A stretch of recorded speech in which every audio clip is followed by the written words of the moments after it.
Okay, so thank you for coming. I welcome you in the name of Borderline Europe, and we are having this event in cooperation with Bildungswerk, who has also provided the funds via Deutsche Lotto Stiftung, and which is making these events possible. Actually, it's the fifth event concerning the externalization of the borders of the European Union. It's the fifth year, and we started in 2017 when, I mean, these slave markets in Libya made the headlines, and everybody was, I mean, really concerned about the drowning in the Mediterranean, especially, I mean, coming from the central Mediterranean route and Libya. And now, I mean, like, there was these reports about El-Bashir facilitating the securization of the militarization of the external borders of the European Union. And now, 5 years later, there was a revolution in Sudan, and then there was a military coup. And we were wondering, I mean, like, how the situation has changed. I mean, for the better or for the worse. And I mean, for Sudan, actually, it is for the worse at the moment. And it's really difficult to be there. And that's why, I mean, we are really happy to have Yassir here. Tonight, the program is a little bit like I welcome Sarah Kreta, a very known documentary filmmaker who has been publishing or filming the situation in Libya, in the detention camps, and actually her film is still in Arte, in the Mediathek, if somebody wants to see it. And now, since a while, she is also researching in Sudan about the situation of refugees and migrants there, mainly people from Eritrea and Ethiopia who are, I mean, making it, I mean, like a hub for, I mean, going for the northern route towards, I mean, Mediterranean or Europe. And then Usman Shehu, our long-term cooperation partner from Radio Code, who is doing the moderation tonight. And yeah, and online, I wish we could see him, is Yassir Massoud.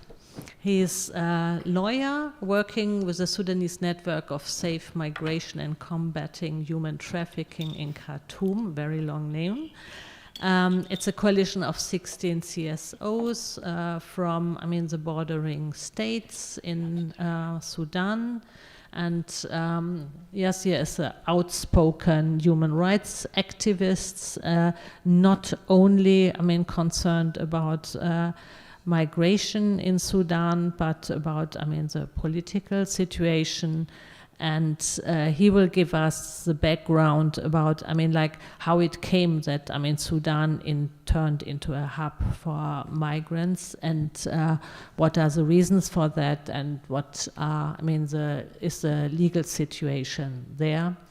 And then after a break, we are going to have a discussion also about, I mean, like, the political power game, I mean, like, how refugees and migrants are used in Sudan, how, I mean, like, European Union was fueling the money into the system, and what kind of careers they have supported. And where are we now? I mean, like, I mean, after the revolution, everybody was very optimistic and thinking, I mean, everything and also the human rights situation will turn for the better. But now we are having the military coup, and it's the big question. I mean, like, how, I mean, migrants and refugees are affected, or is it just, I mean, another power play? So with this, I want to hand over to Usman. Okay, thank you, Andrea. Is it working? Good.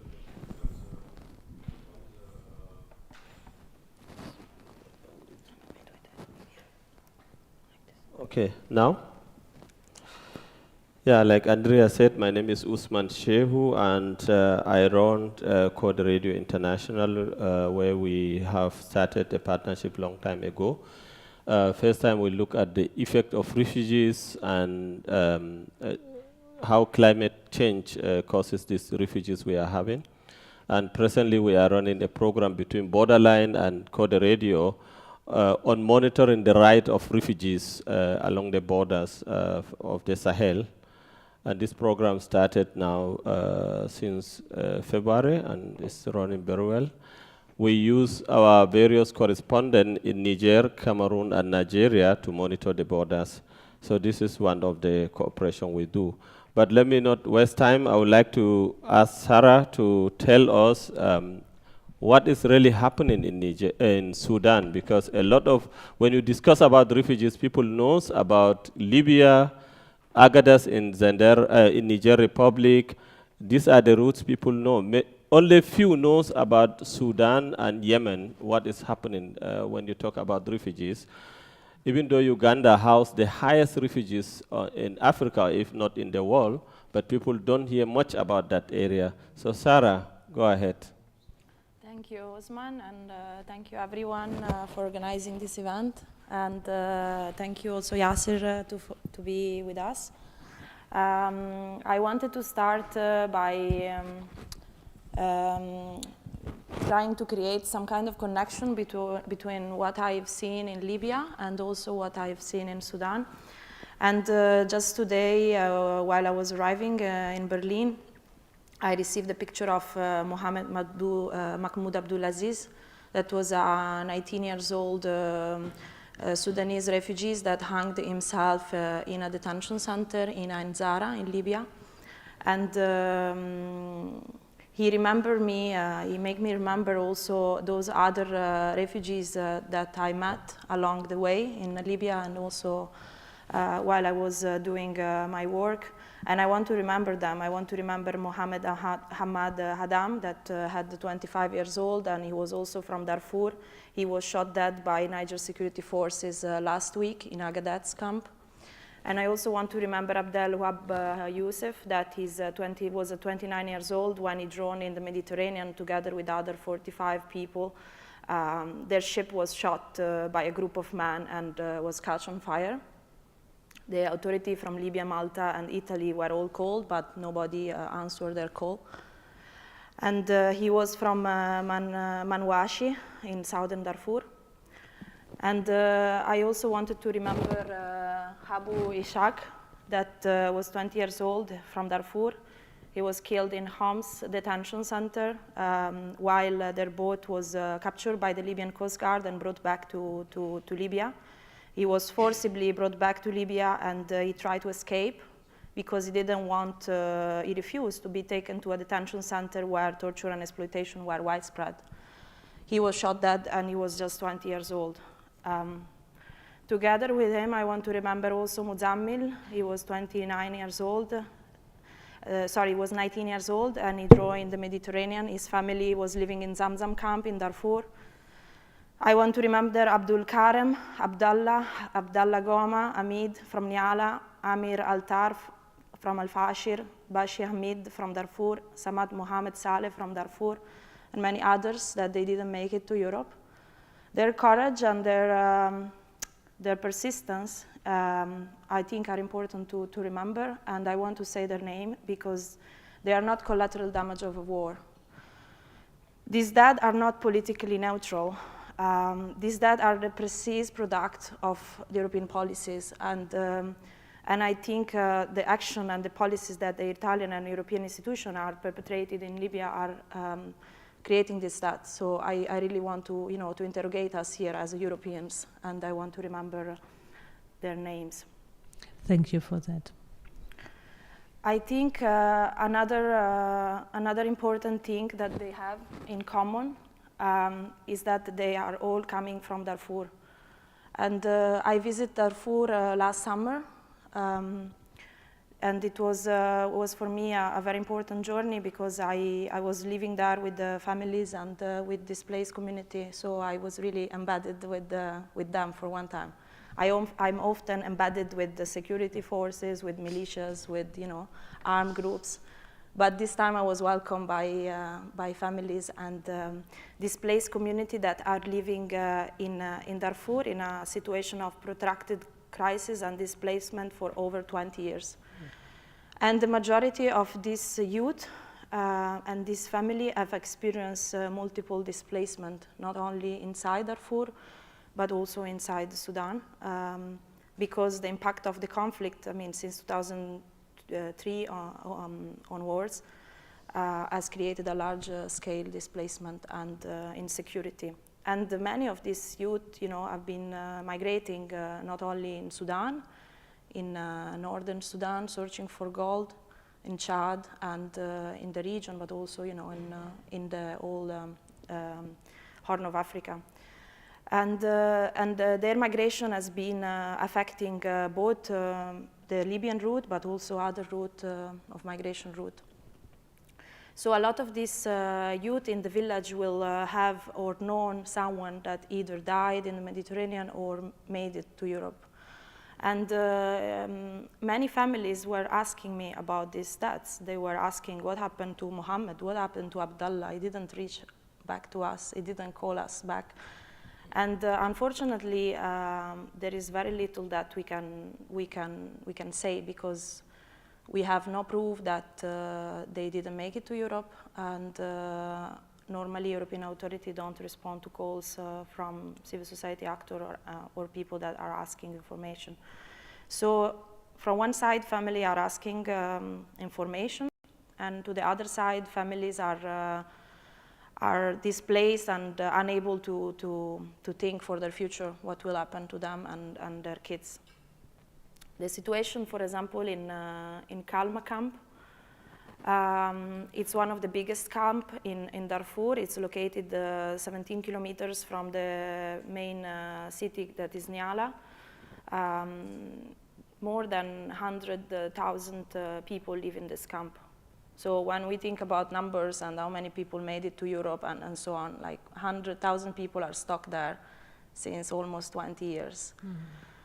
Mm-hmm. This camp, it's one of the biggest camps in Darfur, but it's also very interesting because the International Criminal Court, persecutor Bendusa, previous persecutor Bendusa, went there and promised that there will be justice for the victim of Darfur genocide.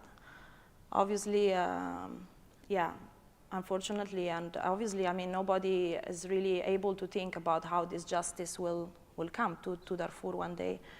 But the request for justice and accountability was loud, and this was also one of the main requests of the Sudanese revolution, to bring justice to the victim of the Darfur genocide. And this was also something that people living in Kalma camp that have been displaced from their home, by violence and so on, have been asking. Unfortunately, their requests were left unanswered. In a few meters from Kalma camp and other part of Darfur, there are other hundreds of camps and displaced sites where a lot of youth, family, and other Darfuris are living. And the violence there is not just widespread, it's continuing. A couple of days ago, I received pictures of another person that was killed in a conflict that happened between different tribes.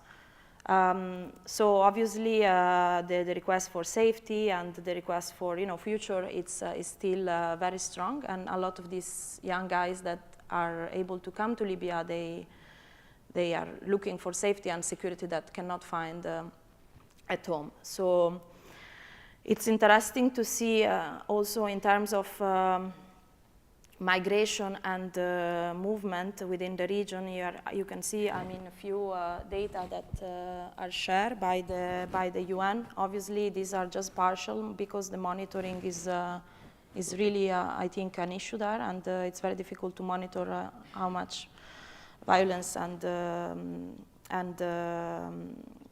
it's really complicated. But at least here you can see a little bit of, since the start of the conflict in 2003, how many people were displaced. And it's very important to look at the last year when more than 400,000 people were displaced. And this is the highest number since the Darfur conflict, let's say for the last 10 years.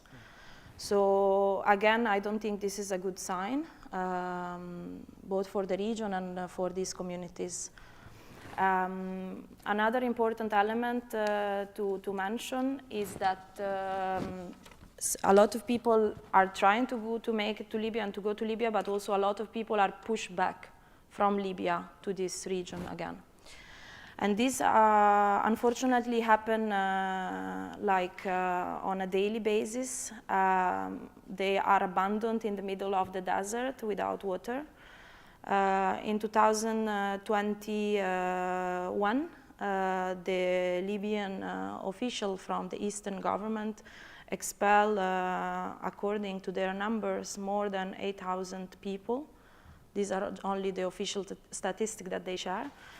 And normally they are expelled from the city of Kufra, the southern Libya, and they are abandoned in the desert, like this group that sent me the picture that you can see here.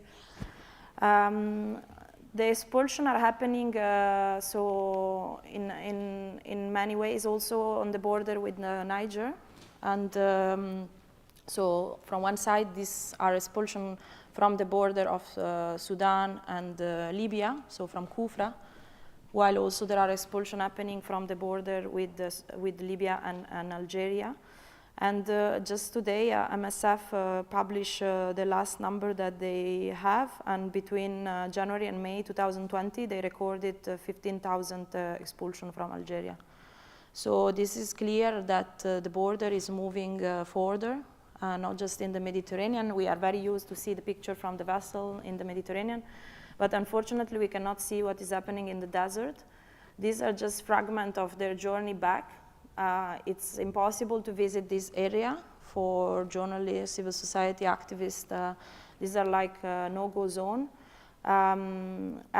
Normally people, as I said, they are abandoned in the desert, they are expelled, and they obviously suffer from serious trauma. Injured, there are victims of rape and other serious violence. They have to pay their journey back, so they have to pay for the transport to be brought back to Sudan or to Algeria. And I think this is important to monitor. So it's like a call that I make here publicly to civil society, to activists, to people in Sudan, to try to understand what is going on with this expulsion. Because in Darfur, I met people that were expelled in this way, and they recall a terrible story of violence so I think it's really important to monitor the situation. May I ask you, because I was also checking the map, because I'm not a Sudan specialist, and here we have the situation, yeah. Maybe you can a little bit explain, who is where, because on the one hand we have, in Darfur, IDPs and people who lost their homes and are, like internal refugees. And then we have, stateless people who got stateless because South Sudan, suddenly was independent. And then we have, to make it practical from the right side, coming people from Eritrea and Ethiopia because the war is going on. And then also from Tigray, I guess. So, how, before we start with the pushbacks and the way towards Europe, how are people living there? What kind of, life are they facing? Not everybody, if you are, dumped in the desert like that, you can't survive, that is for sure. So, but can they make it somewhere, and what kind of situation are they meeting there? So the Sudanese are able to make it back to their family or to their community. The border with Chad is about 1,400 kilometers long, and the border with Libya, it's 380 kilometers long. So it's a very difficult area to control and to monitor. But there is the presence of different armed groups and different smuggling network in the area, both smuggling drug, smuggling weapons, smuggling human beings. So it's a really difficult area to control, and everything is passing. So what I wanted to say is that you will have this double movement of people. From one side, you will have Darfuri trying to reach Europe, crossing this border, but at the same time, Darfuri are also pushed back to the same condition that they are escaping from. And this is creating extremely pressure on their community and families, because their condition of insecurity and violence are still a reason of their journey towards Europe. So before starting to discuss the situation of other refugees, I think it's very important, to mention that Sudan is still a main country of migration. So although we have Eritrean, Somali, and South Sudanese living in Sudan, or Yemeni and Syrian, there is still a huge percentage of Sudanese that are trying to leave the country because the conditions in the country are unstable and violent. Yeah. So when new refugees are coming to Sudan, they find themselves in this context, right? And then I will come back to that a little bit later, because I will speak a bit about what happened in the east of Sudan and the arrival of Eritrea there. But I just wanted to mention a little bit, and I guess Yasser, that is with us now, will maybe continue later about the role of the UN there and the role of the UN mission. Because people in Darfur still feel that the conflict is not yet settled, and they feel that the departure of the UN peacekeeping mission in Darfur is creating this security vacuum. And I think, it's something that it should be addressed urgently. The security situation and the reason of the conflict are still there. So with the departure of the African Union United Nations hybrid operation in Darfur, you had, this violence that continued. Many Darfuri believe that the pull-out of the mission also has worsened the security situation, and recently there have been many attacks and many displaced as well.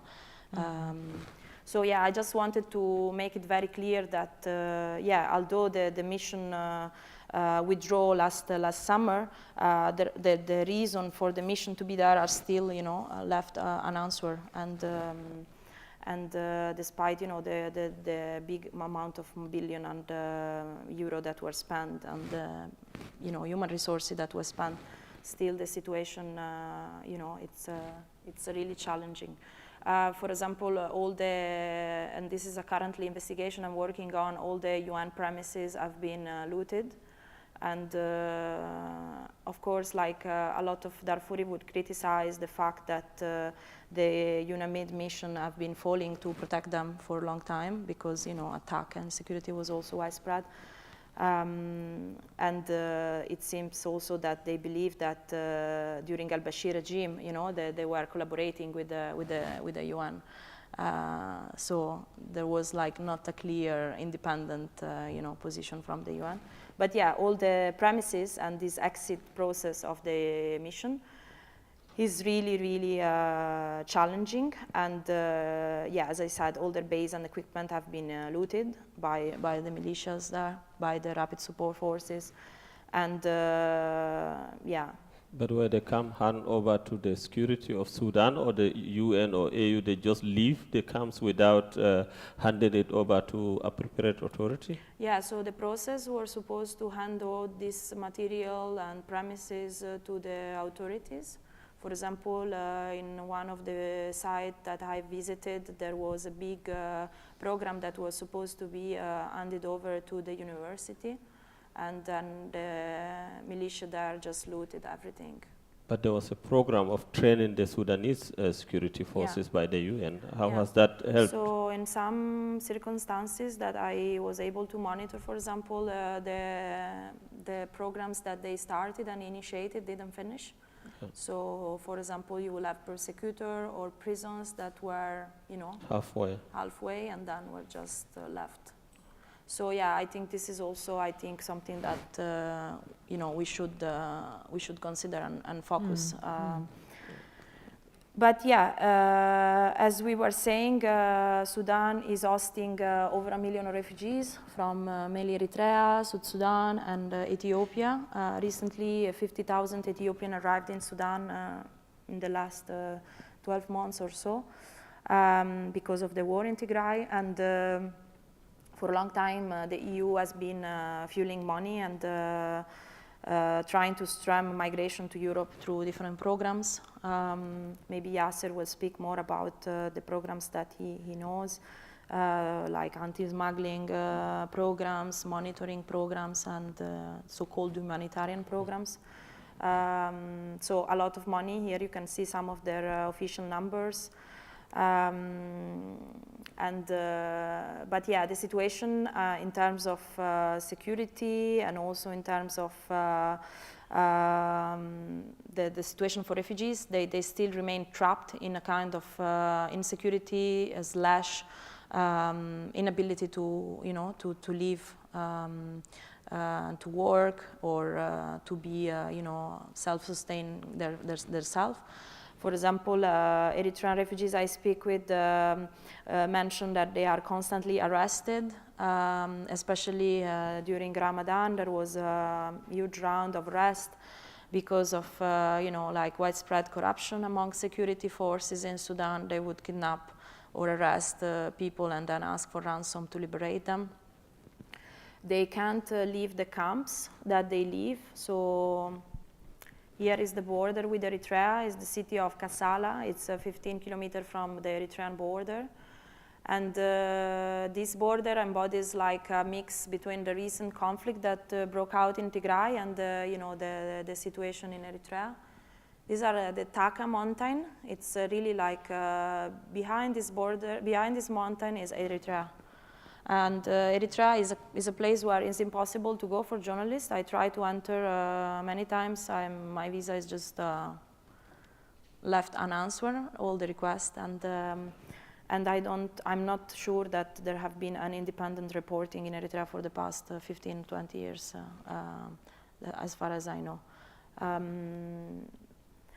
The youth that I met, they will come across the border. They will cross from Asmara, Karen, Al-Gordar, Barentu, up to Kassala. And they will arrive in this place that is called Wadi Sherifei. It's the first entrance to Sudan. It's a transit camp where between 70 to 90,000 people every year try to cross and make it to Sudan. They are living in this transit center for a couple of weeks, and then they are transferred to Shegerab. That is another refugee camp in the east, where around 35,000 to 40,000 people are living. And who is running these camps? These camps are run by CORE, that is a Sudanese Commission for Refugees, and the Sudanese Ministry of Interior is providing security there. There was also the Sudanese intelligence based in the camp. While I was reporting there, I would be followed. Almost every time I would walk in the camp or talk with the refugees. I was not allowed to speak with refugees by myself. There would be always someone next to me. So, yeah, and obviously I didn't want to put people in danger, so I was not really asking, too much question when the security forces were there. But yeah, but obviously they mentioned corruption. People are paying to be evacuated. So there is a UN program there that is providing evacuation flights to the most vulnerable. But yeah, there is also cash for aid. And this but was evacuation where to? To third country, Canada and European countries. Okay. But yeah, so as I said, this program is quite controlled by money. But it's happening. The evacuation, you mean? Yeah. Yeah, of course it's happening, but little numbers and few opportunity. Yeah. For the rest, the life is in the camp. This is the road that lead to Shegerab camp. The camp is in the middle of nowhere. There is no, like, when it's rainy season, there is no road to the camp. So you cannot really reach the camp if it's raining too much. When I spoke with the people in Shegerab camp, so the camp is there since 1985. So this means almost 3 generations of refugees living and studying. And before Al-Bashir even came. Yeah. 1 year before he came into power. 3 years. Yeah, 3 years. Yeah. So children are born and grow up there behind bar wild. They have no opportunity to study or very little opportunity to study. There is no university. A lot of children live without their parents because they were left behind. So there is a huge number of unaccompanied minors. There are tied checkpoints. Refugees cannot leave the camp. They are basically condemned to stay there and languish in these places. There is no electricity. Internet is almost non-existing. There is no clean water. And when it's raining, you cannot even move because the mud is becoming like glue and you cannot really move around. But who brings them there? Is there any organization that go escort them to the camp for So safety? once they arrive in Shegerab, once they arrive in Wadi Sharifeh at the border with Eritrea, so they will cross the border. They will arrive in Wadi Sharifeh. They will have a first screening in this place that is a container and a little transit area, and then they will be brought to Shegerab. But there is not any kind of assessment on their needs, Are there women that are victims of violence? Are there kids that are in need of special protection, It's kind of goods. We have 70 people today, let's move them, to Shegerab. And then they just accumulate in Shegerab. And as I said, in Shegerab, there are no opportunity. Kidnapping is on a daily basis. So for example, here is a mother that showed me the picture of her 2 daughters that were kidnapped. And normally there are smuggling networks working in the camp that are controlled by Rashaida tribes that are then bringing these people all the way to Libya or in the past to Egypt. And they are asking money to the family, so extortion. So a lot of family were actually showing me picture of their kids, all minors, all very young kids that were kidnapped, and we don't know what happened to them. And it was very clear that widespread bribe, corruption, negligence, harassment, sexual abuse was widespread in the camp. Security personnel these security forces like intelligence from Sudanese government was stationed in the camp and would not allow women to move around in the camp in the evening. So all the women will go and lock themselves when the sun goes down, and they were not moving around at night. So this shows also that there is a lot of violence at night going on in the camp. Many refugees that stay there say that you can basically receive anything, not even aid, without bribe. So this was really something that they really wanted to share. Of course, I mean, there should be an independent investigation on the way that this is happening, but they clearly said that without money you can't do anything there. And then finally, what was really clear is that everyone I spoke with mentioned to me that they wanted to go to Libya. They know how much it's dangerous. They know that they will, end up somewhere in a detention center. But they were all collecting money to go and continue their journey. They want to change their life. They want to improve their life, and there is no any source of future in this condition. And as I said, they are not allowed to move outside the camp. They have, a refugee card that doesn't allow them to go out of the camp, and they have no future in the camp. Would you live in a place where no electricity, no internet, no drinking water, and mud that you cannot even walk? So yeah, it was really challenging. And again, yeah, it's a place that is extremely difficult to reach. It took us almost 1 day of car to arrive there. And so can you imagine, like, for people that, and there were a lot of checkpoints on the way, so it's really, really hard for them to, to continue. And what was really interesting is that everywhere you will see this picture to say that the road to Europe is dangerous, that the road to Europe will lead to death. But nobody's really trying to provide alternatives or other way for them to travel safety. Is there any option to go another route than So to Libya? there are other ways, obviously, that they are developing to people that have more money to travel with fake passport and so on, maybe through Uganda or to other countries in the region. But of course, just to get out of Shagarab, this camp where 35,000 people are living, is impossible. It's really difficult. So it's really like persistence and luck. A lot of Eritrean refugees that I met mentioned also that they decided to go to Sudan because of the situation in Eritrea was becoming extremely dangerous and insecure, because also of the war in Tigray. They were afraid that they will be forcibly recruited, because this is what the Eritrean government also does to young teenagers, and that's why they decided to flee.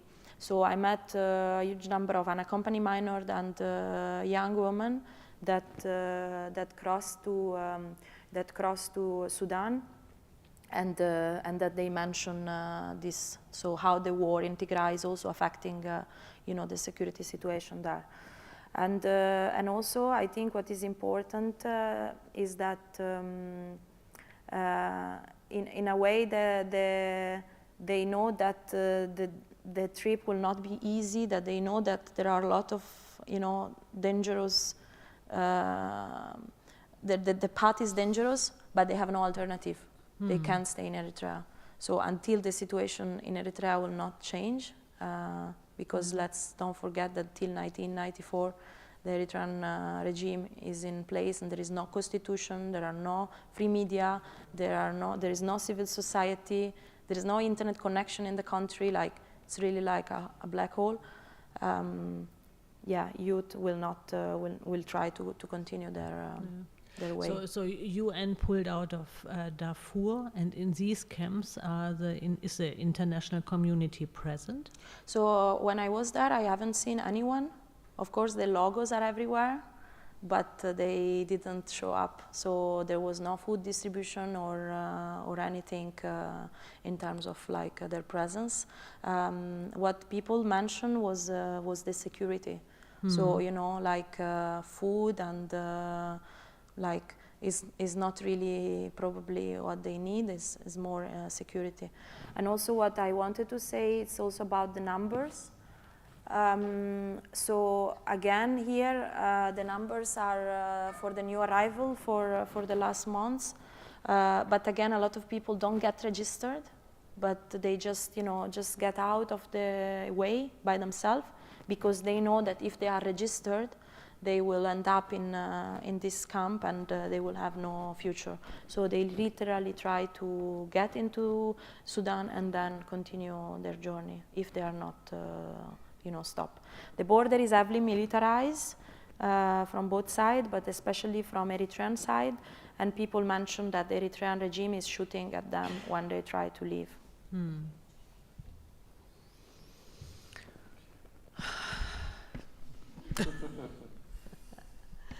So yeah, so I just wanted to, you know, to give a picture of what's the situation there, because sometimes we ask ourselves why people go to Libya if they know that it's so dangerous. Why do people still go to Libya? Well, they still go to Libya because the conditions in Sudan or in Eritrea or in Somalia are not safe, and they have no alternative. I'm wondering, Yassir, are you still with us? Yes. Yeah, maybe you give us a little bit, I mean, a background about the situation in Sudan, how this has all developed. You know, I mean, like, on the one hand, we had the process of Khartoum in 2014 started, that the European Union also became a stakeholder in migration management. And migration and refugees were not new in 2014 into Sudan, but how has, I mean, the intervention of the European Union, also GIZ from Germany, and all these international stakeholders influenced the legal situation and also the social situation of, I mean, all these different groups of IDPs and stateless people and refugees and migrants? Thank you so much, and I'm really glad to be a part of this forum, and I think this is a good opportunity for me to talk about this issue, which I still believe has not received the necessary attention yet. And let me start with, I completely agree with what Sarah said, and let me add something before I come to what I want to say about the route. There is a new route from the east to Europe through Egypt, through the mining area. I don't know if you are aware about this or not. Recently, we discovered a gold in northern state, especially in River Nile state and in northern state, which it attract everyone, especially you know, migrant and smugglers, because now it is easy for them, and also it is safe for some of them to go from east to the mining area, which is only about 3 hours from the border to the mining area. And you know, we produce from this area like $3 billion per year, which will attract everyone. And we have an international company, and I don't know how to say it. Unfortunately, some of them, they are from Russian and from China and from Turkish, and also the tribe that who involved in smuggling in the east. It is easy for them to kidnap the migrant from the border and take them working in a very bad condition and environment in the mining area, so that they can use them. And also, on the other hand, the migrants prefer to go through River Nile state to work in mining area, and from there, which, you know, they can gain a good money by, you know, having or working in mining. And it is not far from Egypt. It is only about 2 hours to get in Egypt. And if you work in the border between Sudan and Egypt, it is only 15 minutes from mining area to Egypt. And you know, from Egypt, it is easy for them to go to Israel or to go to Europe.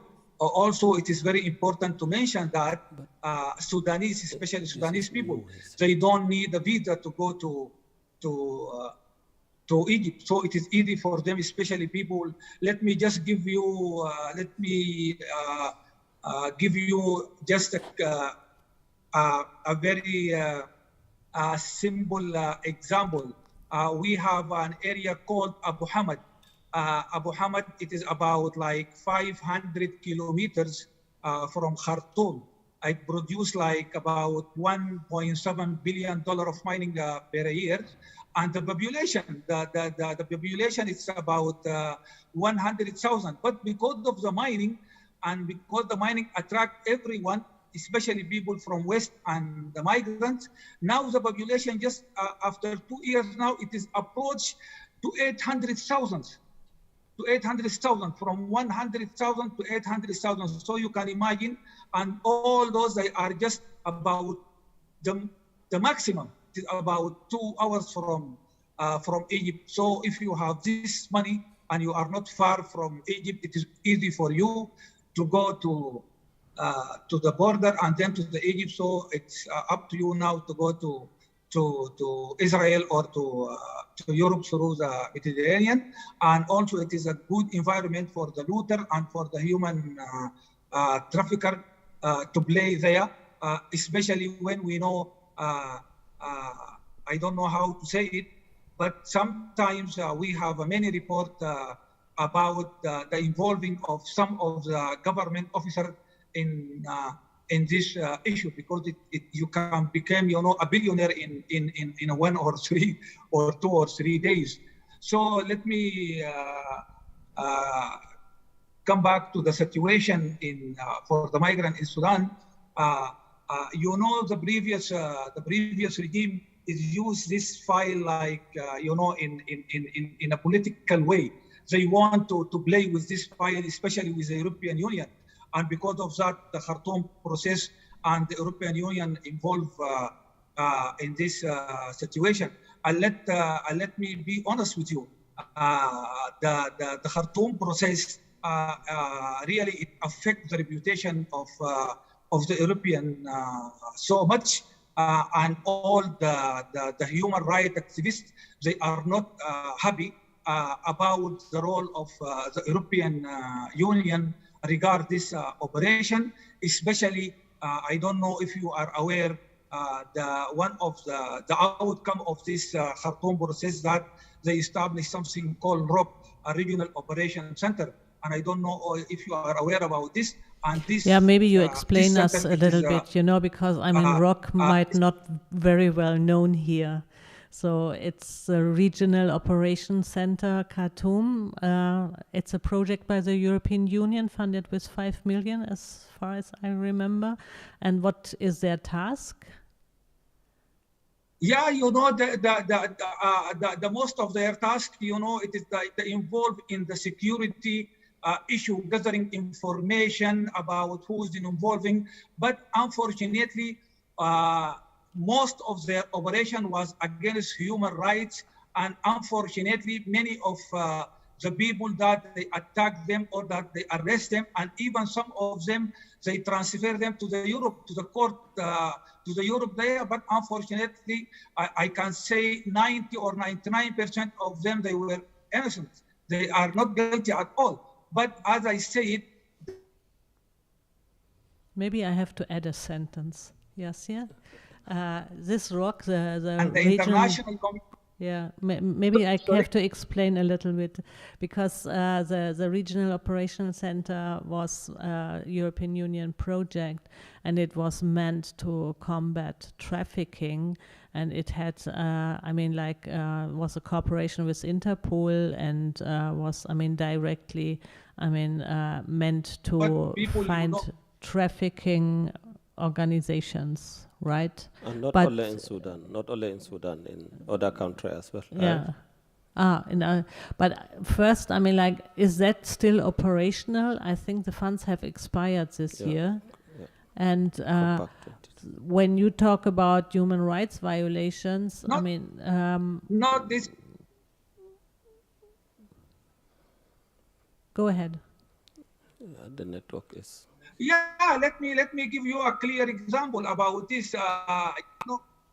During the revolution, we just suddenly hear that the ROC, they suspend their operation in Khartoum after 3 or 4 months after the revolution, because that they hear even they don't investigate, that they hear that the money that they provide to the government, they use against the people on the street, the people against the regime, the previous regime.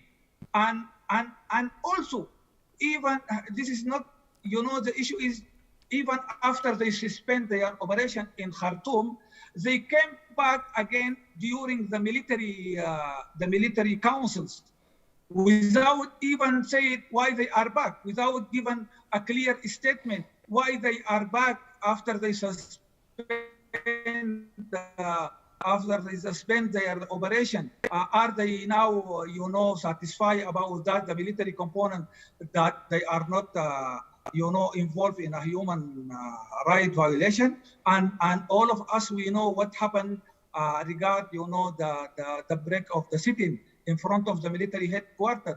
Until now, the investigation is there, and no one knows who are responsible of killing more than 200 persons in one night, and now 100 of them, they are missing. Until now, no one is take responsibility. This is another issue.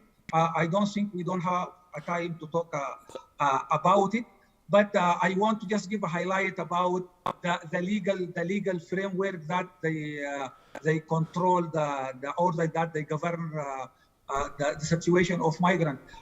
As you know, and as Sarah mentioned, Sudan have a long history of migration, not just as the transit, but as the origin, as the transit, and as how I say, as go to other state. But despite of this long history, if we just have a look to the legal framework that lead the situation of migrants in Sudan, we find it is so weak. We have only 3 documents, 3 legal documents that rule or control the migration. We have the law refugee,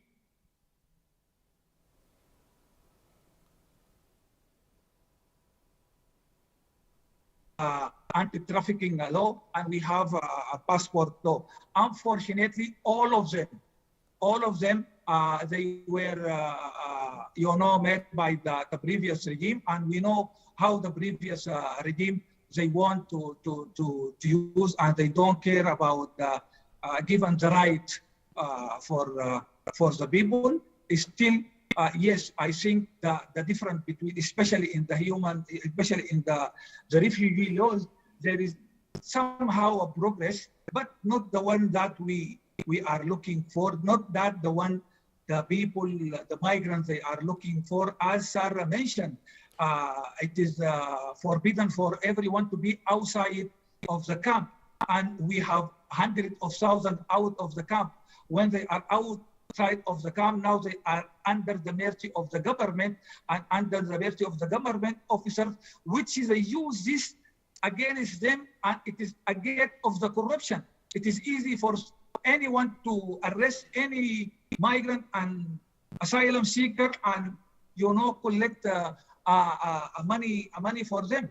And I think I don't know if you are aware about the foreigner number. It is something I don't know from where they get it.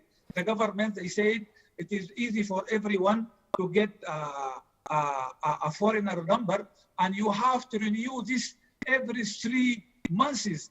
And if you don't, you have to pay a fine 100,000. And if you are not able, you will go to the jail. How come? But, yeah. From where the migrant will get this money? And this is the issue.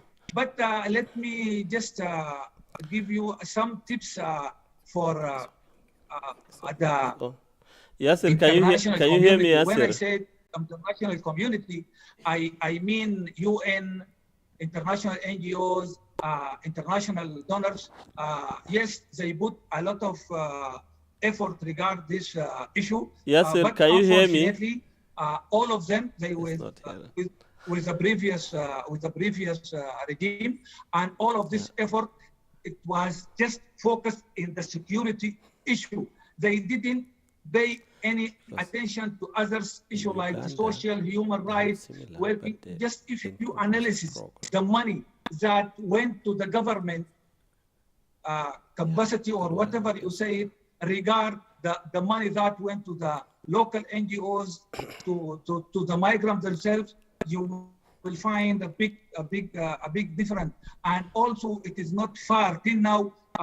It is not clear for the people, especially human rights activists in Sudan, about the corruption inside international community, because we hear about the investigation inside UNHCR, and just during these days, I have many cases working on it, that some international NGOs, they are involved in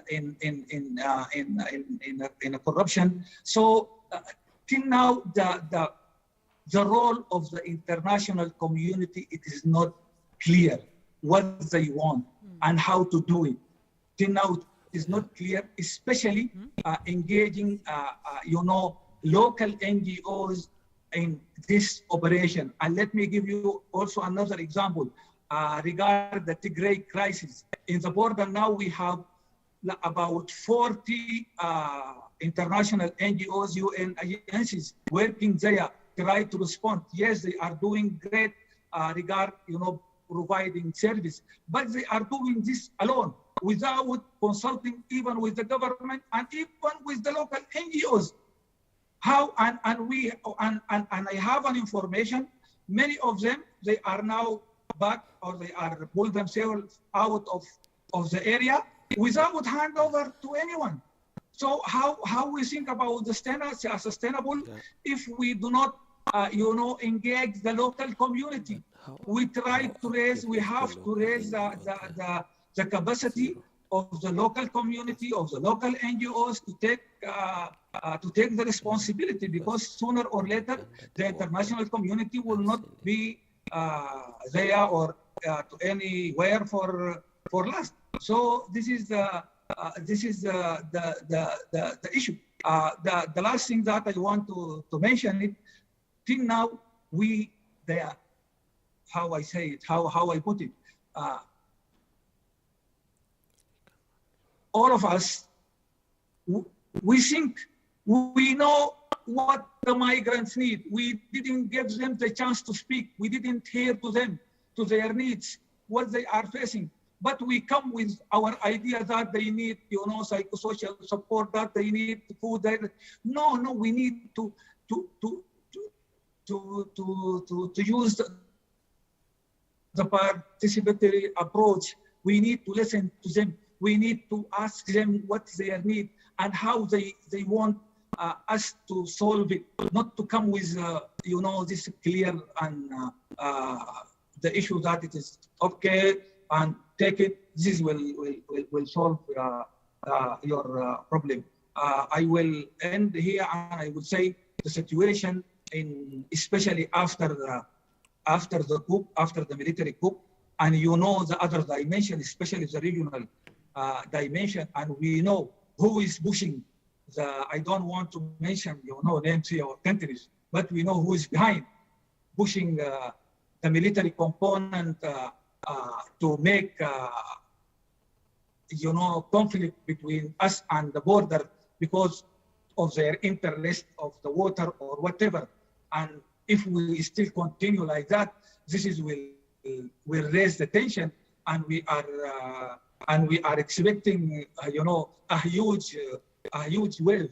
And we are talking about, look, we have 100 million in Ethiopia, we have 1 million in Eritrea, and we have 1 million in Sudan. If the situation it is not stable, it will affect the region. It will affect everyone.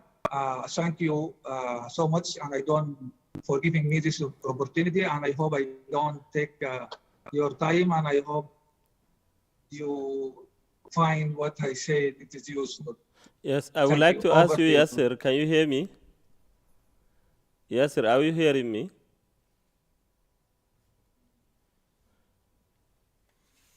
Hello, Yasser, can you hear me? Yes, very well. Okay, I would like to know how active are the local NGOs in Sudan, because in Uganda it looked like different, because not only the government but the NGOs also have a lot of program for refugees. All I hear in Sudan, yes, there are a lot of corruption, but the local NGOs, how active are they?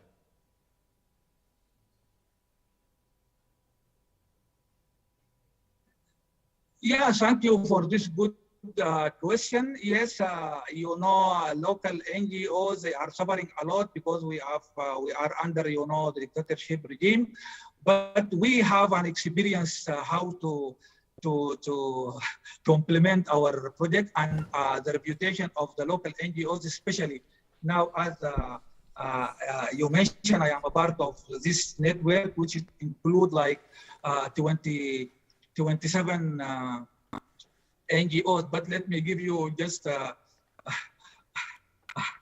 very funny fact. We are 27 NGOs working in migration issue, but for more than 7 years. But unfortunately, from this 27, the one who receives the fund, not it is only one or two NGOs, and it is a very, very small amount. It is yes, we know how to do it. Yes, it is very difficult, but we know how to do it.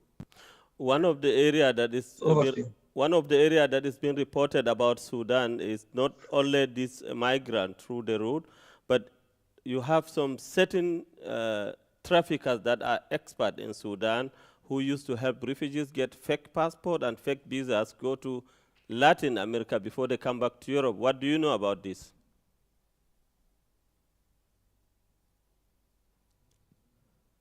Yes, you are right. Because I told you that I have only 30 minutes. For example, let me, like this. For example, we have a Syrian and Yemen.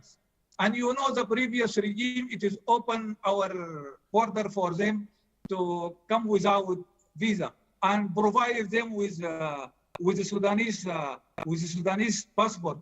And the American Latin, especially Ecuador and other countries, they don't.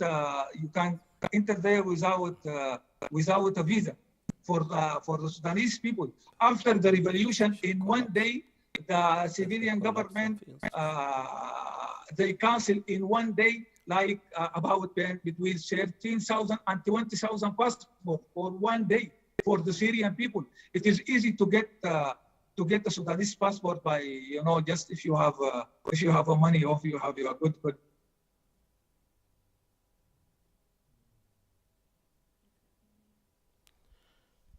Okay, I don't know whether, I mean, you guys need a break in between. Maybe we can reconnect the Zoom connection. And Yasir, are you with us? I think he's taking break also. Yeah. Yes. So maybe we take like a 10 minutes break and try to reconnect the Zoom. So maybe we have a better reception, because it's kind of hard to understand you in between. And yeah, and the smokers can go to the yard, and the toilet is on the left side, and there's an internet Wi-Fi connection on the wall.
but you can think about questions. We want to start with a question round now.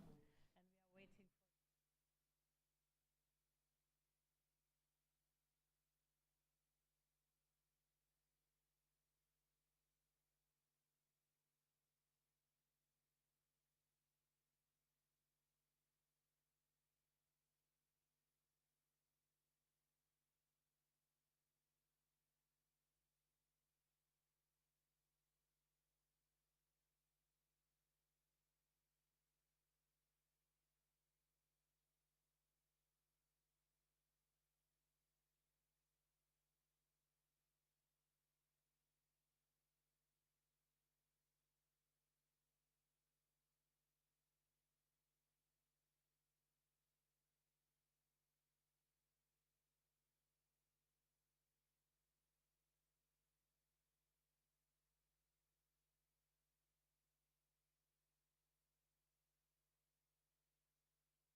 I hope you have been discussing all these issues and you came back from your break with a lot of questions, because we want to open the floor for a round of questions to Yassir and Sarah, who I'm hoping is coming back very soon.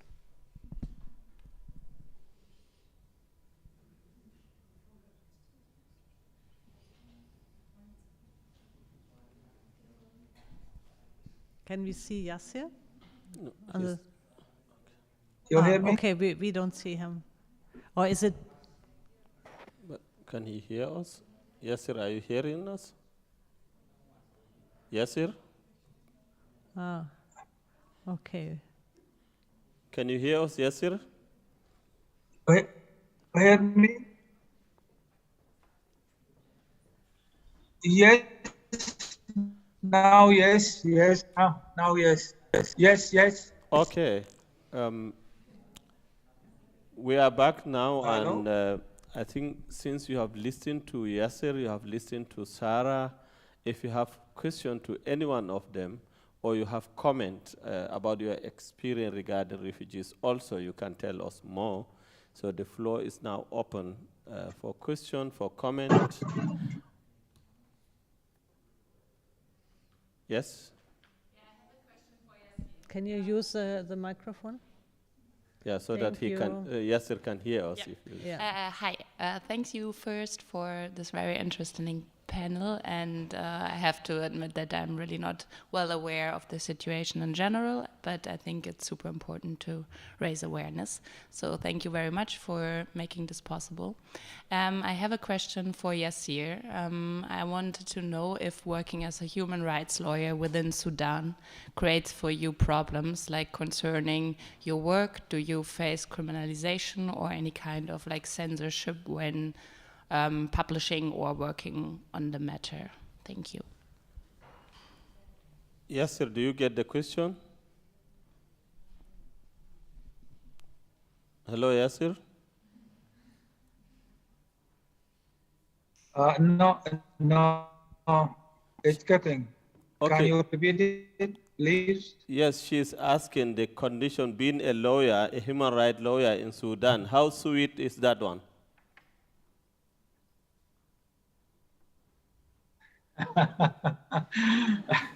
Yeah, thank you for this question. It is not an it is not an easy mission at all to work in a human rights if you are a lawyer or not, especially, you know, during the previous regime, during Bashir regime, and now under the coup.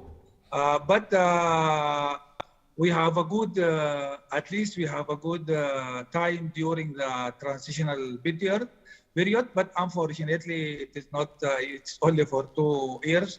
But from the beginning, when we engage in this field, we know there is a price at the cost we should pay it, and we're facing many challenges, sometimes inside the jail, sometimes outside, but so far so good. We have to fight. Okay. I have a question for you, Yasser. I started to say in Uganda, I saw how the local people, the local NGOs organize self-reliance for refugees. For example, giving them chance to do farming, because there's no any organization giving counseling. Despite the fact that we have a lot of NGOs, like you said, also in Uganda, it's almost the same, but they got the opportunity to go and farm. They were given free land to go and have farming so that they can have self-reliance. Is it happening in Sudan, and why not?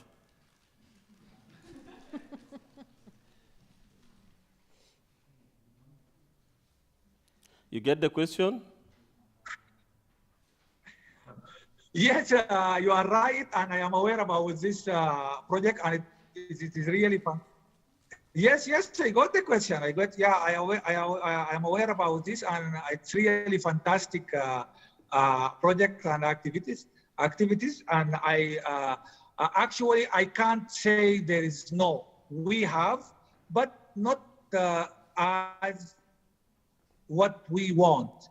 Because to be honest with you, I don't know how international NGOs work in Uganda. Is it through the local NGOs or not?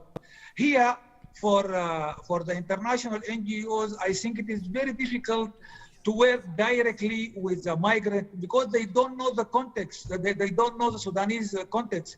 They don't know how to engage with the authority, with whom they have to talk. This is the issue.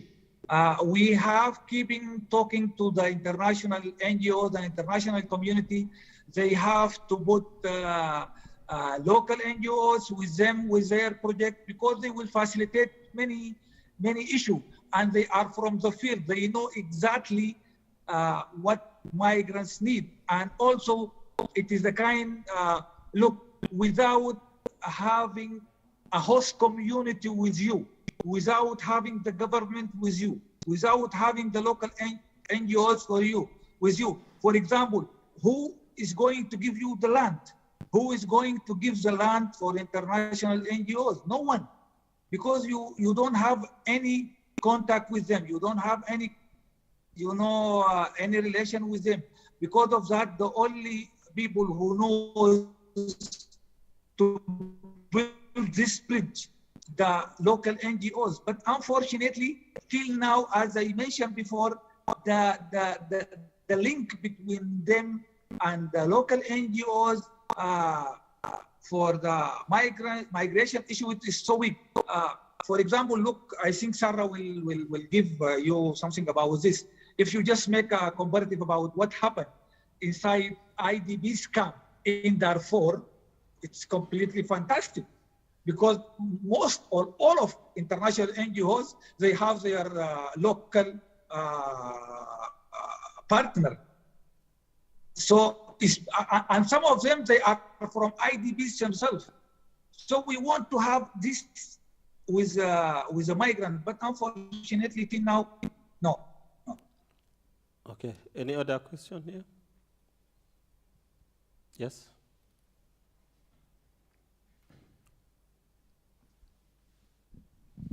First of all, and I have to add something, if you allow me. Yes, quickly. For example, as I mentioned, and as Sarah mentioned, migrants, they don't like to be inside the camp because of the environment. It is very difficult to stay inside the camp, and some of them sometimes even they ignore to register themselves, and they want to go directly to others area. And as I mentioned, for example, this new route in North State and River Nile State, the mining area. When you take with you the international dimension, for example, before we don't have Russian here. Now Russia, they control a very big area, Chinese, Turkish. So it is very difficult for them to with the host community to push them to be a part of this. And we know their history regarding the human rights. Yeah. Okay. We have questions here. And don't forget, yes, all of them, they find support from the military component. They are in this area because of the military component. They give them a permission. For example, the Russian company, when they are here in this land, they kill people and they take their land. So do you want them to deal with the migrants? Yeah, it is difficult now. The line is cutting up, and we have more questions. Yasser, go ahead. Well, thank you. I have like 3 short questions to Sarah concerning the camp at the Eritrean border you talked about. First of all, did I get that right, that it is run by UNHCR, or at least they're present there? My first question. And then also I didn't really get this like image you showed with the drowning boat. Is it also like something made by UNHCR? Okay.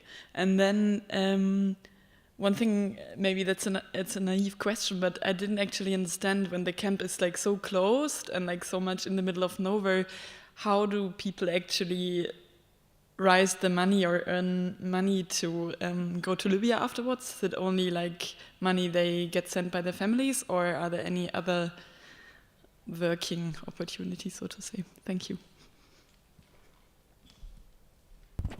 Yeah, so about the situation in the camp in the eastern Sudan, you have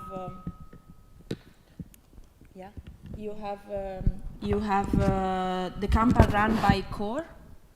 CORE is a Sudanese organization that's a kind of Sudanese Commission for Refugees.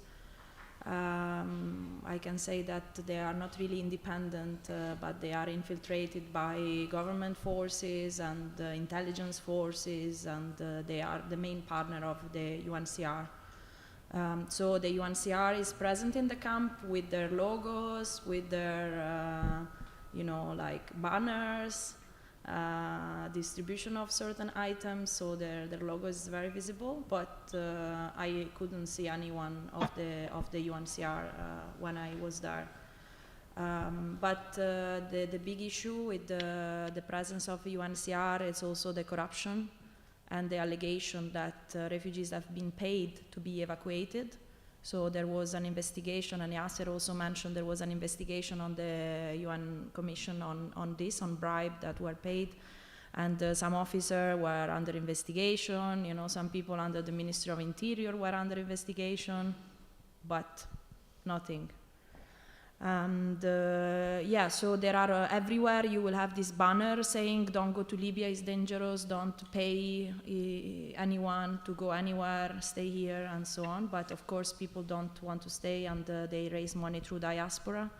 So mainly they rely on people in Europe to send them money through, like Awala, so like community-based services, because there are no even banks in these camps, right? So it's really kind of a community-based, bank system, and some people are kidnapped also. So then they will, reach the family when they are already on the way in Libya or in Egypt, and the pressure on the diaspora in Europe is really high. the diaspora will raise the money for their journey, and that's the only way that they can really survive. Of course, life goes on in the camp, right? I mean, there are like cinema places, kind of like community center, or let's say people watch match, right? They survive, of course. I mean, there are some little jobs in restaurants, for example. Some women manage to find some kind of job like this, cooking, or but obviously these are really, really small opportunity, because for 35,000 people, some people do work in the church or this kind of jobs, but it's really little. And then who has some kind of money and connection, he can make his way out.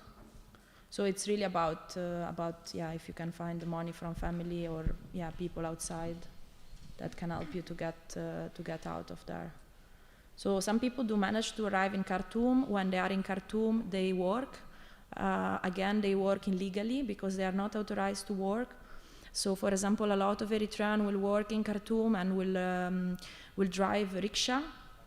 And sometimes they will get stopped by the Sudanese authority, and they will be put in jail. Then they have to pay money to get out, because again, this is a money-making business, because they are illegal. So if they don't want to lose their rickshaw, 6,000, 7,000 euro for a rickshaw, but you can make, let's say, 100 euro maybe in a week. So it's it's a kind of good money, right? Sustainable, let's say, for your family. But they can be arrested anytime. So politically also, they are really in a dangerous situation. Like they cannot really organize, like organization or kind of political voices. They are really afraid to be deported back or to be arrested, because they are considered also as a danger for the security of Sudan. So they will be immediately considered as a threat for the national security. So they have very little political voices. They did have some organization. They created some kind of pressure in front of the UN office, for example. They organized some protests in front of the UN office in the past, because sometimes their registration with the UN is expiring. So, they try to put pressure here and there, but it's really, really difficult. But my question, you said one of the camps since 1985, and we know the UN has a program of returning the refugees home, because in some of the places actually, yes, before they had a problem, but peace has returned. But these people, sometimes they are used to getting aid, they don't want to work in some places. And I remember they used to give example mostly to Ethiopia, where when people have this drought, they got UN help, and they don't want even to go and be farmers themselves. They always rely on help, and they don't want to work for it. Why there's no any program of returning these refugees? Because if I talk recently, our refugees for Boko Haram, the IDPs, now the government set a big program to return them home, because the government cannot continue keeping them here for life. And why people are still there since 85? I think mainly the reason is because in Eritrea there is not freedom, and there is not safety for them. There but is the not. Sudanese, I'm talking of the Sudanese. Are they only Eritrean refugees in that camp? Yeah, the camp in East Sudan are mainly with Eritrean refugees and some Somalian refugees. And the one in Darfur? The one in Darfur are Sudanese, but they are in a protracted displacement since many years, and they are still suffering from insecurity and violent attack, killing, rape, and conditions are not there. And so far, very little has been done to facilitate their return. These people are living in camps that are there since 20 years. So these camps also, they become like cities, right? So there's no any program of returning them home, let them be, at least if they are not safe in the camps, then they should go back home so that they can rely on their own farming, instead of helping this UN organization getting corrupt money.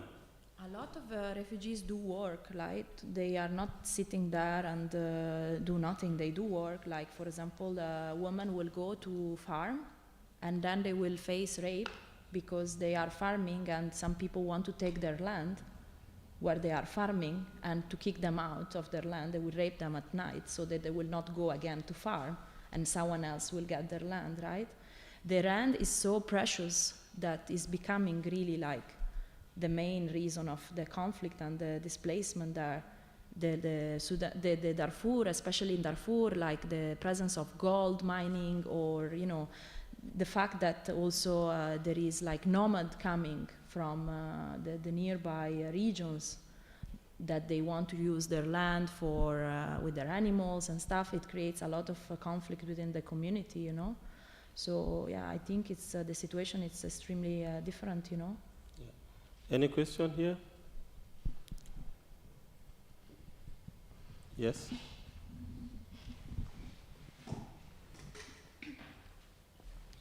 I have a question for Mr. Yasser. Can you hear me? Yes. I just want to ask, is there any rights or obligations for the migrants under the Sudanese asylum law? Thank you.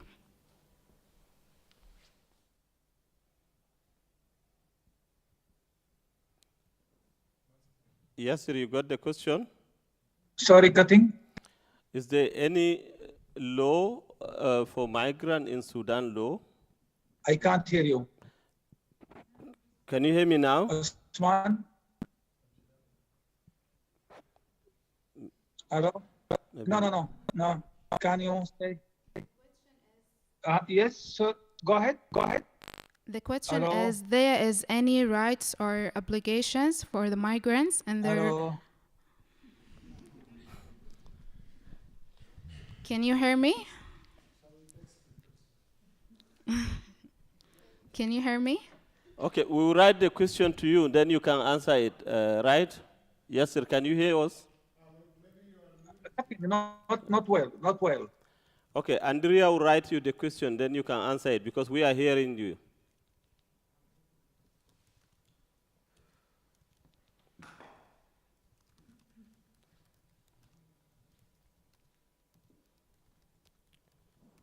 Hello, yes, sir.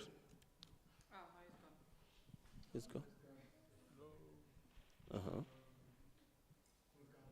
Okay. So, as far as you know, Sarah, is there any, because I think you have been there, you have interacted with the authority, with the refugees camp, do they have a certain law or regulation protecting refugees? The problem is that the UN certificate that they have doesn't allow them to work. The UN certificate that they hold, that's the only piece of paper that they have, doesn't allow them to work. So they are not really able to enjoy their rights if they cannot work legally, right? So of course they should be protected because they have a piece of paper that says that, but no one is really considering recognizing that. the papers. You see what? So it's from one side you have, let's say, the legal framework, right? That says, okay, these people are refugees under the Geneva Convention, etc. But on the other hand, they're saying, okay, you are refugees, but you need to live in a camp for all your life. So they want to get out of the camp. When they get out of the camp, they are illegal. Yes, Hello? yes, sir. Can you hear us? Hello? Hello, yes, sir. Yes, now, yes. Okay, the question is, do you have legal protection of refugees, Yes. the right of refugees in your own government constitution?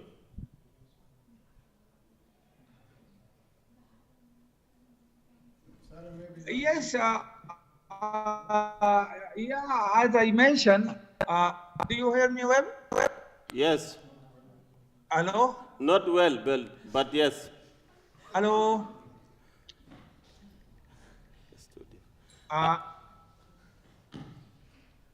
What about now? Yes, go ahead.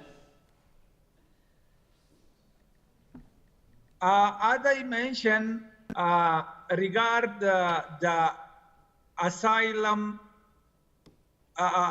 regard the refugees law, there are some rights If we, see the previous one, in 19, we have two law. The first one, 1979, and the last one, 2014, are some right, like right for education, right for, for health, but all of this right under the approval of the government. For example, you can't leave the camp unless you have a permission from the government. And to be honest with you, no one have a permission. If you want to have a permission, you have to pay. This is the gate of the corruption. No one have a right for education out of the camp. So if you are out of the camp, it is very difficult for the refugees. And by the way, this not for the migrants, only for the refugees. So for me, yes, in paper there are rights, some rights, but it is very difficult to have it. Very difficult. Okay. We got it also from Sahara, exactly what you said. It is on paper, yes, but practically no. I would like to ask you, Sahara, the departure of these two powerful people, Omar El-Bashir and Idris Deby, how has that helped to foil the crisis in Darfur? Because like the crisis is coming back so regularly as if Darfur will not have peace again. Yeah, I don't think the departure of al-Bashir brought any peace to Darfur, because those actors that were involved in the genocide are still in power. And those militias that help al-Bashir to kill the citizen of Darfur are the most powerful people today in the Sudanese transitional military, or whatever you call it. So the same people that are behind those violations, the same people that are responsible of those killings, are still in power. So it's like that you cut the head, but his son, his hands are still, hurting. Okay. Any other question? Yes? All right, this is a bit low, but I'm going to try to make it work. I have a question, Sarah, maybe a little bit, I'm not really sure if this makes sense, but looking at the attempt in Niger to basically forbid international transport, or the transport of international migrants for the local community with the law 036/2015, which was highly implemented by the EU. I was wondering if because I don't know about the situation in Sudan, if there are similar attempts by the European Union to implement some sort of similar law or similar legal framework in order to actually prohibit the transport of international migrants. No? So far, I didn't see any attempt, because I think it's also very difficult for the European Union to have a stable partner. So in Niger was really clear who is there, with who are we going to make the deal. And in Niger, they were so successful that they also introduced the Asylum Law. And I think this is even something that is, it should raise criticism, because the Asylum Law in Niger now allow the European Union to transfer asylum seeker to Niger, because Niger is considered a safe country for refugees. So we had thousands of people that they were transferred from Libya to Niger to be put in camps in Niger, like in Agadez or in other camps near Niamey, just because they were waiting one day to come to Europe, and they could stay safely in Niger. And this I know very well. It's the strategy from the UN. Like they would promote this actively with people in Libya, asking them if they have been registered as asylum seeker in any other country before arriving to Libya, and if that country is considered safe, they would try to influence their choice to go back to that country in order to stram the pressure on people that would come to Europe. So let's say you are a Sudanese that was registered in Chad, and you are holding a refugee card in Chad. Now with the biometric system, they are able to make sure that your data were registered in Chad, And then when you go to the UN Commission in Tripoli to register, they will immediately find out that you are registered in Chad. So instead to ask you if you would consider to be evacuated or become part of this evacuation, they will immediately consider that you were safe in Chad, so why did you make it to Libya? You can easily go back to Chad. So this is currently the discussion. Can we make people go back to where they come from in countries like Niger, in countries like Chad, because in those countries their conditions are considered safer. So it's not the case with Sudan, because you still have a lot of Sudanese refugees, and so it's really difficult, right, to promote this kind of approach. But I think that's really the strategy today, and that's why I think it's dangerous to transform this asylum law and externalize the asylum law in country like Niger, because we saw what happened to the refugees that was killed last week there. It's not safe at all, and anyway there is not that much in terms of economical development and possibility already for people from Niger. So again, they are condemned to languish in camps, and this is a clear strategy to control their movement, to control their thinking, to control their bodies, to control their political voices, and just leave them in a camp, wherever is in Chad, in Niger, or in Sudan. But they don't have to come to Libya, because when they are in Libya, it's already the last step. So I think that's the strategy now, and especially with the pushback in the desert, I think that's the strategy, and that's why the pushback have increased in the last months. And that's why it's worrying, because those places are very difficult to visit, very difficult to monitor, and I'm afraid that the numbers are really higher.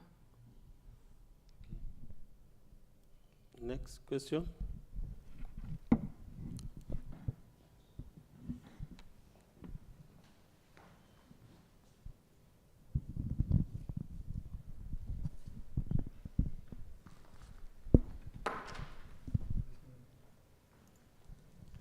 There's a question on the chat.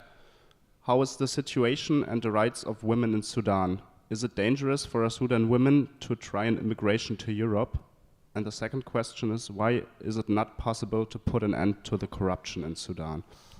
That is a question from online. Okay, go ahead. Oh, Yasser, can you hear us? No, he's not here. He's not there? No. It's gone. If he's there, I think we shouldn't keep him. Is he? Can we try okay. to make him come back? No? Yes, go ahead. I will try him. What you know about Chad? Women? Yeah, women. She start the questions. Yeah, about Sudan from Chad. Yeah. So in terms of women rights, I witnessed, a lot of women participation in the protest, in the uprising. I saw women on the front line. Women are there historically fighting in Sudan. Is not new, right? The first woman was in parliament even before many other European countries. Women had the right to vote and so on. But again, I think there are two levels, like what is written on the law, what is written in the constitution, or what is written in the international treaty, and what is happening on the ground. In terms of issue that women are facing in Sudan, you still have genital mutilation is widespread. You still have women that are forced to get married very young. As young as 16 years old.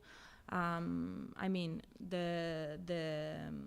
dynamic is it's really challenging, not just because we have laws that things can change, but definitely I think with the uprising and the way that things have been evolving, you find a lot of women in the demonstration, in the street, taking part of the discussion, and so there is a space that is created, to create this kind of dynamic. But yeah, I think from one side, I remember this girl, she was playing bass guitar, and there was another girl that she was rapping I met them in Khartoum, and they were part of this group. It's called Contraband, where they also have women groups like singers and stuff. They do participate with art or other form of politics, but they still face a lot of challenging with their family, for example. So yeah, Bashir is gone, but maybe is their brother or is their father that doesn't allow them to participate in politics. And also, let's don't forget that the situation in Khartoum is completely different from the situation in Darfur or in Nuba Mountain or in Blue Nile. Like all these regions are really remotely connected to electricity, to education. Like imagine like to study in the university in one of these cities like Niala, like Zalinje, like these cities in Darfur where there are university to study there. You may have to pay 30, 40 euro, if I'm not wrong, a year for the university fees. Sometimes they cannot get that money to study, right? So if you cannot study, this means that you have to get married. And if you have to get married, then you need to have children. And then that's how your life basically ends.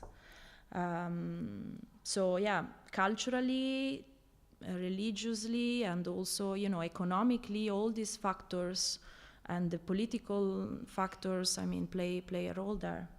But yeah, economically, I think it's also a big factor, because if they could study and allow them, to study and to continue their education, that will change things, right? Yeah.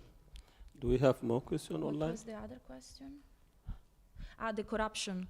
Yeah, I mean, there were investigations, but those people that are investigated are the people in the government, So, I mean, again, the issue of corruption, I think, is endemic in Sudan since many years. Since El-Bashir is there is corruption, and I mean, that's the way it is, and until the institutions that should fight corruption are not completely working, you will not have, And unfortunately, I think when it comes to the international community and the international NGO, they have system in place, but the system are not strong enough, So I remember at one point, one of the main partner of UNHCR, one of the maybe Yasser, no, he's not here, but one of the main NGO that was working with UNHCR, it was the NGO of the wife of El-Bashir.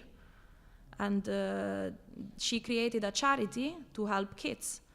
And this charity was partnering with the UNHCR. So that's how they channeled the money to El-Bashir, right? So all this system of contractors and all this system of local NGO also is infiltrated. But not only in Sudan, even in Niger, the president's wife has such NGO. Exactly. So I think this is really the way that it is when they sit on the table with these dictators, with this government, they want money. And now El-Bashir is gone. What happened? Well, I think it's even more dangerous because now there is Hemeti in power, and Hemeti is even more dangerous than El-Bashir. Yeah. Yes? Yes, if you can use the mic.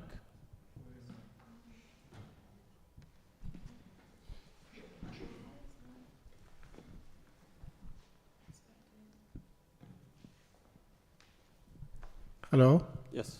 Yes, I mean, before I go to my question and comment, I think that the comment, like online question, was about how safe the road from Sudan to the Mediterranean for women. It's not about like the Sudanese women, Sudan women situation. It's about how safe is the road. Yeah. And regarding the questions, who are guarding who was blocking the street now, we have to talk about this militia, Bashir militia, which is called the Da'am al-Sari'a Rapid Support Forces. And it's a militia that's like quite well known by Janjaweed militia. It was formed by Bashir regime, and they are running Sudan now, this militia. And this militia were supported by the EU through the Khartoum process and other underground deals. So when you ask the European, now why are you supporting this militia? They say, no, we're not supporting this militia. That was like a technical support, like for equipment. But I believe myself now they still have their own underground deal with this militia to control the border, to build like a military wall in the desert from this militia. So, yeah, you cannot talk about like the guard-keeping or like without talking about this issue. This is like the biggest militia, and it has somehow have a link with European Union. But what about, do they have link with the military junta also? They are pro-military. They are the military junta. They were like formed by Bashir to support war in Darfur, to support his war in Darfur. And then after the revolution, they had a deal with the civilian. And then now they run the country after the coup. They did a coup. And that's Hemeti, the man, the leader of he ran the coup now. He governed the country now.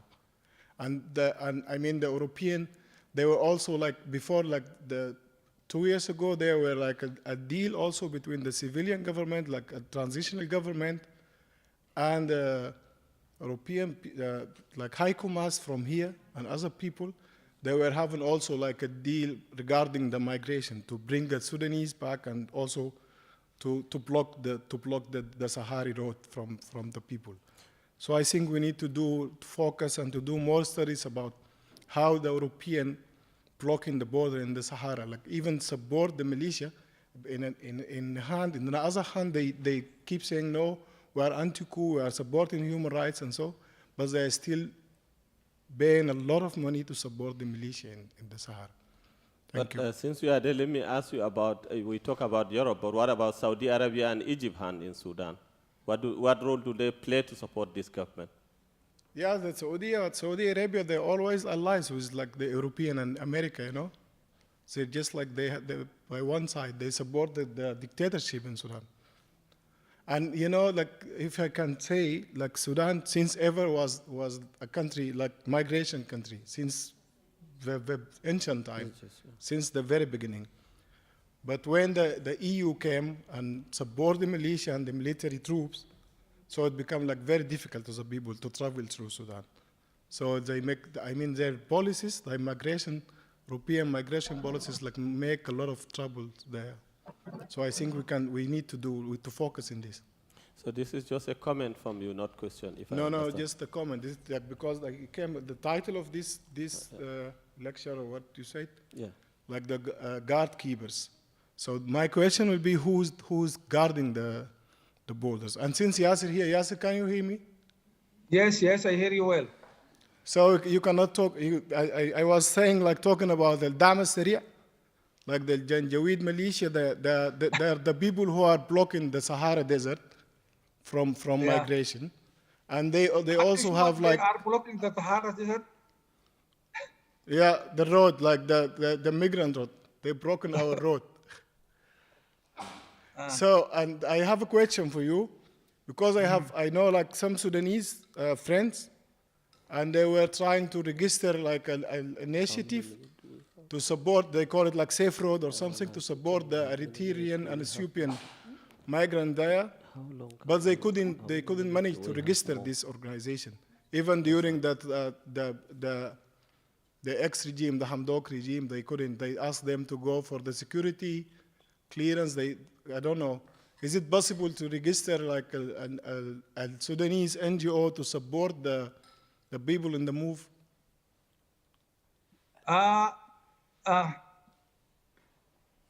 Now, for sure, it is very, very difficult. I don't know why it was so difficult during Hamdok period, because it was so easy and many NGOs were registered at that time, even international NGOs. During Hamdok period, we registered like more than 50 international new NGOs came to Sudan, and was easy to register. But now it is very difficult, because you know the previous of the member of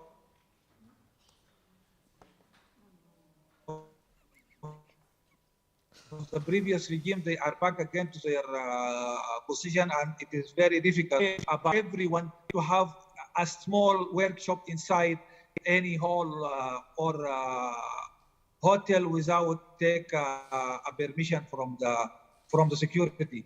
For what you mentioned regard the RSF that they blocked the Sahara, for sure I will not agree with you. They are not blocked the Sahara. They are there for their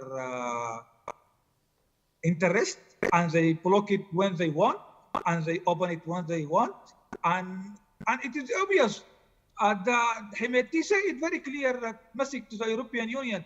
If you are not dealing with us again, you will see what we are going to do regarding the migration issue. We are the one who, keep the migrant out, away of your border. So you have to deal with us. Hemeti said it very clear.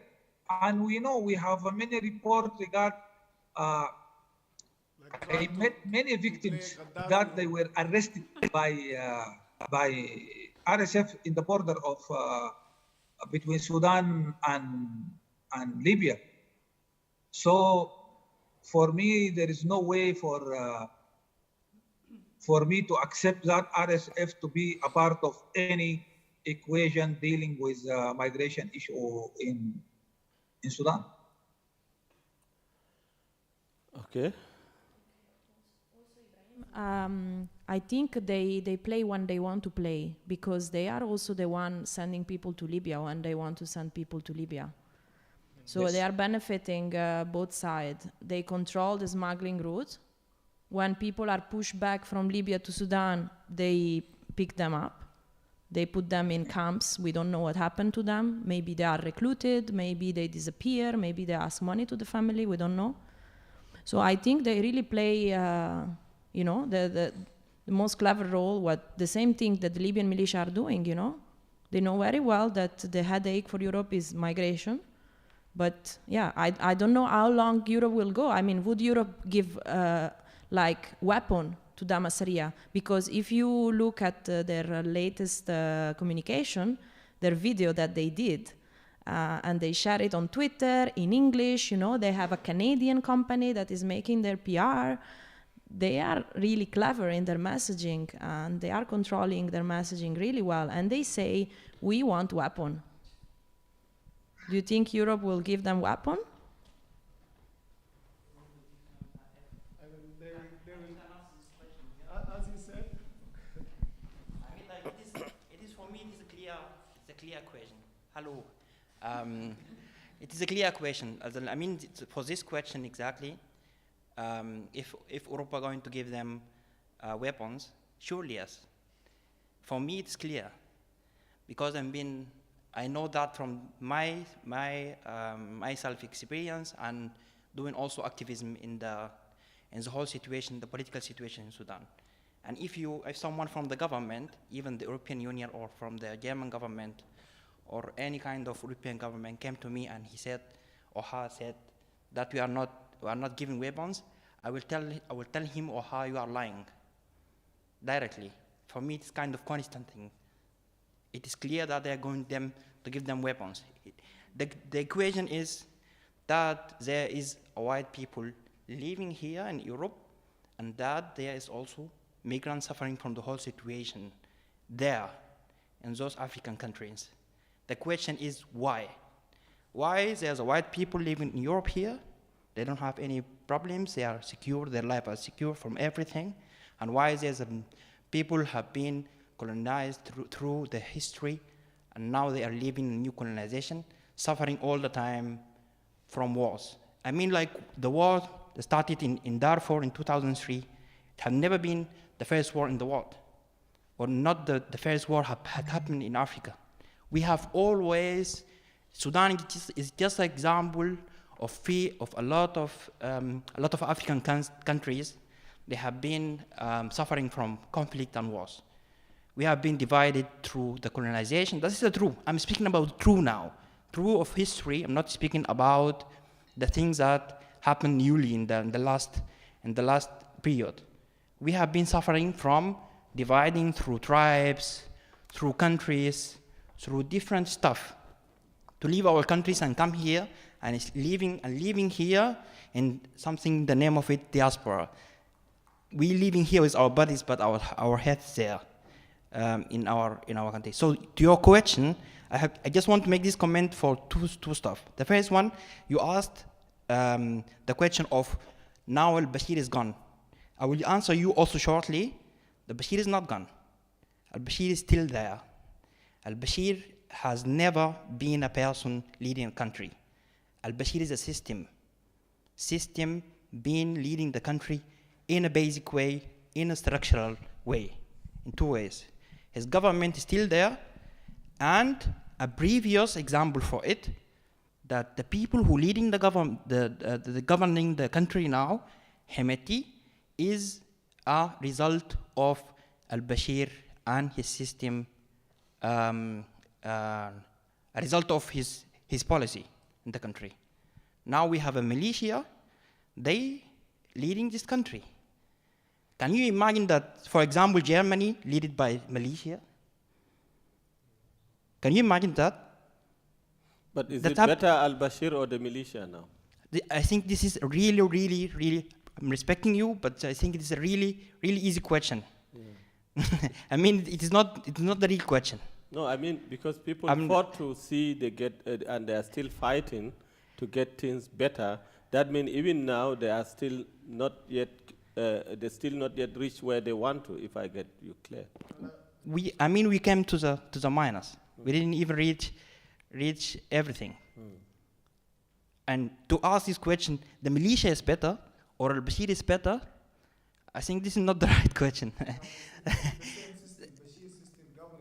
Yeah, it is. Okay, let me round up. Thank you for just say the last thing. We have to understand the whole picture in an international way.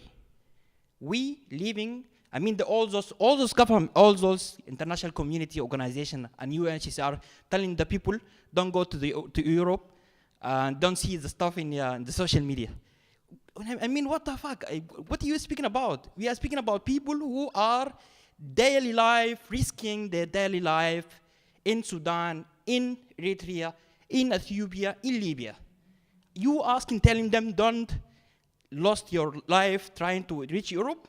I will reach it. I'm not fucking care about UNHCR or another international organizations. So the last thing is, my last point. Last point is that we have to understand the whole picture from the international community, from the European Union, and the people who are living here in Germany, the people, all of you, the people who are sitting now in this hall here, all of you have to understand the privilege of being sitting here, discussing this subject. No one of us or one of those people living in these camps that get the opportunity to speak about those stuff. I'm sorry if I spoke long.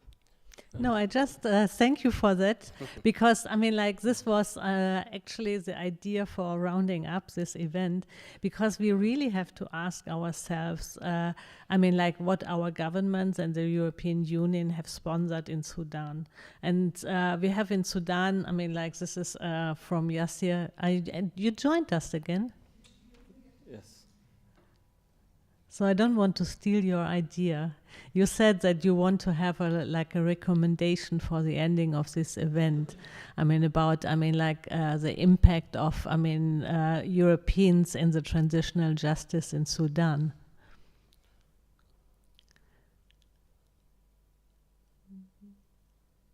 Okay, the idea was, I mean, like, as we had discussed earlier, is that, I mean, Europeans also have to ask themselves how, I mean, the government here has sponsored, I mean, the government. And if civil society in Sudan is still fighting for change and is not accepting that the military, who was sponsored by the European Union and the international community, in order to control migrants, is now, I mean, has taken over the government. And number two in Sudan is actually, I mean, the chief, the leader of the Janjaweed militia So, I mean, that person who was, I mean, like empowered to manage migration in behalf of the European Union is today number 2 in Sudan. And this is, I mean, like where also our responsibility starts, I mean, to ask questions and not, I mean, let them go, I mean, being a little bit underground right now and not doing, I mean, something actively or, I mean, visibly in Sudan and waiting until the dust has settled and then they can continue what they were doing there. Now. Yeah, I just, before we finish, even though this question is not about Sudan, but I just want to hear Yasser's opinion. You hear me, Yasser?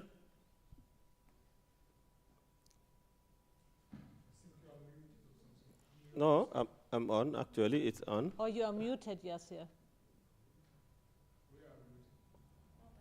I hear you well, I hear you well. Okay, I just want to ask your opinion. We saw, this is not Sudan, but Rwanda, that Israel brought refugees to seek asylum from Rwanda, and most of them disappear out of the country. Now, recently we had the United Kingdom had also a deal with Rwanda. What's your opinion on this? Just briefly. You know, for me, this is not acceptable at all. And to be honest with you, the previous regime through, I don't know if you hear this name or not, but the Sudanese people with you, they know him very well. Salah Ghosh, by the way, he's the one who provided this idea for the European Union. And he said he is ready to welcome people from Europe, and he is ready to build whatever they needed in the border between Sudan and Europe, and in the border between Sudan and Libya border. But fortunately, because of the revolution, we stopped this. This is completely against the human rights, and we will not support any idea, you know, try to do the same project in Sudan. Thank you. Andrea? Yeah, thank you. You want to add something to my comment, Yasser?